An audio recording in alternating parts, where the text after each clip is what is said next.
पुण्यामध्ये मुक्कामी असलेल्या संत तुकोराम आणि संत ज्ञानेश्वर महाराजांच्या पालखीचं प्रस्थान झालंय। पुणेकरांचा 2 दिवसांचा पाहुणचार घेऊन भक्तिमय वातावरणामध्ये नाना पेठेतून संत तुकोबा महाराजांची पालखी तर भवानी पेठेतून संत ज्ञानेश्वर महाराजांच्या पालखीनं निरोप घेतलाय। दोनही पालख्या आता हडपसरला पोहोचलेल्या आहेत। यानंतर संत तुकाराम महाराजांची पालखी लोणी काळभोरला मार्गस्थ होईल। संत ज्ञानेश्वर महाराजांची पालखी दिव्यघाटातून सासवडला मार्गस्थ होणार आहे। या सगळ्यांचा हडपसर गाडीतळ परिसरातून आढावा घेतलेला आहे। आमचे प्रतिनिधी सुजित काळंगे यांनी बघूया।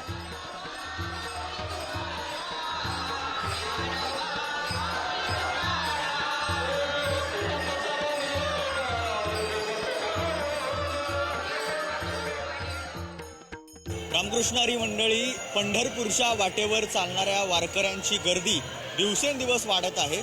अशातच आज पुण्यामधून दोन्ही पालख्या पंढरपूरच्या दिशेने रवाना होत आहेत। पुण्यनगरीमध्ये 2 दिवस मुक्काम केल्यानंतर 2 रात्र 1 दिवस राहिल्यानंतर ज्ञानोबा आणि तुकोबा आता लाखो वारकऱ्यांसोबत पंढरपूरच्या दिशेने निघालेले आहेत। आपण बघू शकतो सध्या आपण ज्या ठिकाणी आहोत ते हडपसर या परिसरातील गाडीतळ नावाचा परिसर आहे। ज्या गाडीतळावरती हे सगळे जे वारकरी आहेत ते वारकरी आता पुण्याच्या दिशेहून या ठिकाणी येत आहेत आणि पुढं ज्ञानोबांच्या पालखीतील जे वारकरी आहेत ते वारकरी पुढं दिवेघाटातून सासवडकडे जाणार आहेत आणि जगद्गुरू संत तुकाराम महाराजांच्या पालखीतील वारकरी जे आहेत ते लोणी काळभोरपर्यंत आज प्रवास करणार आहेत। या दोन्ही पालख्या या ठिकाणी येतील आणि त्या ठिकाणावरून पुढं आपापल्या मार्गानं मार्गक्रमण करतील। ह्या दोन्ही पालख्यांचा अगदी सकाळी पहाटेच तिकडून पुण्यातील भवानी पेठ आणि नाना पेठेमधून प्रस्थान झालेलं आहे। परंतु पालख्यांचं प्रस्थान होण्याच्या आधी या वारकऱ्यांनी या ठिकाणी चालायला सुरुवात केलेली आहे आणि प्रचंड मोठा जनसमुदाय हडपसरच्या या गाडीतळ परिसरामध्ये एकत्र आलेला आहे।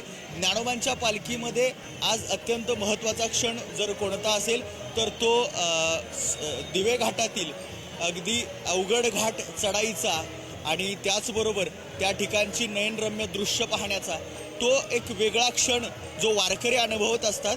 दिवेघाटामध्ये प्रचंड मोठा जनसमुदाय हा सोहळा पाहण्यासाठी येत असतो। परंतु त्याआधी हडपसरमध्ये सुद्धा या परिसरात राहणारी मंडळी प्रचंड मोठ्या संख्येनं गर्दी करत असते।